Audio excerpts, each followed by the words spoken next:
अस्सलाम वालेकुम नाज़रीन, इस वक्त हम थाना मोहम्मदाबाद के हदूद में फ़कीर कॉलोनी में खड़े हुए हैं। मंशियात एक ऐसी लानत है कि जिस पर काबू अभी तक पाकिस्तान में नहीं पाया जा सका। आप मेरे सामने ये देख रहे हैं सरेआम रोड पर नशे के आदी अफराद और इसमें एक बच्ची भी है। आज उम्र के लोग यहाँ मिल रहे हैं और सामने देखें कि एक छोटी सी बच्ची भी इस लत में मुब्तला हो चुकी है।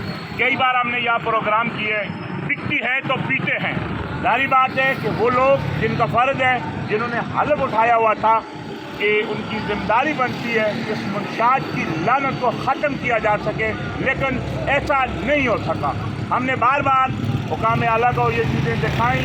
इस वक्त हम दोबारा ये अपील करेंगे मोहतरम IG सिंध से, DIG वेस्ट से, एंटी नार्कोटिक्स के तमाम उन लोगों से कि खुदारा ये जो जहाँ मुनशात जहाँ बिक रही है, इस पर काबू पाया जाए।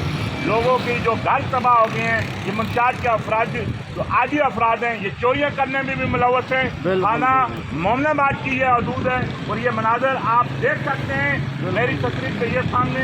अगर कैमरा मैन आपको दिखाए तो इसमें एक बच्ची भी मुनशात की लत में मुब्तला होकर यहाँ खड़ी हुई है। हम अपनी जान पर खेलकर अपना फ़र्ज अदा करते हैं, लेकिन होता यही है कि इदारे कार्रवाई नहीं करते।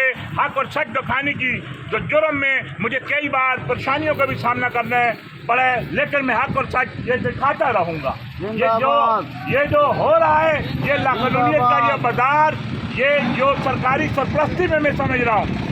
ये मतलब नहीं है कि रोनियों को आप गंजा करके जो उनको किसी जगह भेज दें। जहाँ जो चीज़ ये बिकती है तो इसलिए ये पीते हैं, लोग भी परेशान हैं, ये कई घर तबाह हो रही हैं। खुदारा इस नई नस्ल को बचाया जाए। मुझे उम्मीद है कि इदारे इस पर ज़रूर एक्शन लेंगे। अली ज़मान अवान, पाक समाज न्यूज़, कराची।